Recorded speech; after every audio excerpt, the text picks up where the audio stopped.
কিছু খাইছেন না আপনারা? তো আমাদের মেয়ে কি করতেন, কি কাজ করতেন? না ভাইয়া, আপনারা আগে সবকিছু ঠিকঠাক খান ইনশাআল্লাহ।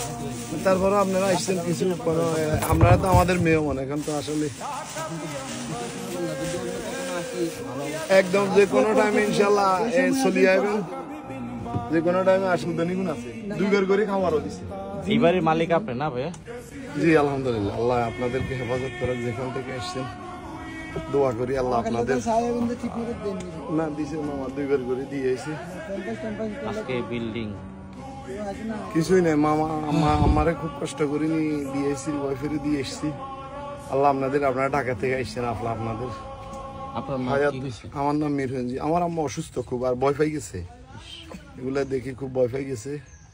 বাসার মালামাল সবকিছু, মালামাল তো যেভাবে মালামাল তো যেভাবে আছে এইভাবে সরাই, নিজে পাইছিলেন না মালামাল, এখানে শুধু কাপড় চোপড় আর একটু ওষুধ। জি না, আমার আলহামদুলিল্লাহ সিঁড়িবর আমার আছে। জি হ্যাঁ, আমারটা একটু মোছা। সব বাড়ি ঢাকায় কোন জায়গাতে? মিরপুরে। আল্লাহ আপনাদের হেফাজত করে, মুসলমান হিসেবে আল্লাহ দেয়, আপনার দোয়া করি আল্লাহ আপনাদের এত কিছু কইতে কি খেজমত করতে পারি আপনাদের। আল্লাহ আপনাদেরকে যেটা ওই নদীটা কাছের কারণে পানি সবসময় চলে যায়, যেরকম প্রচুর পরিমাণে বৃষ্টি হলেও পানি থাকে না। কিন্তু আপনার ওই যে পানিগুলা তো এতে আসি আপনার একটা খুব ইয়ে দেখা যায়। কালকার সিচুয়েশন দেখলে নিজেরা কি সেবা দেবেন, নিজেরা ভয় পাই যেতেন।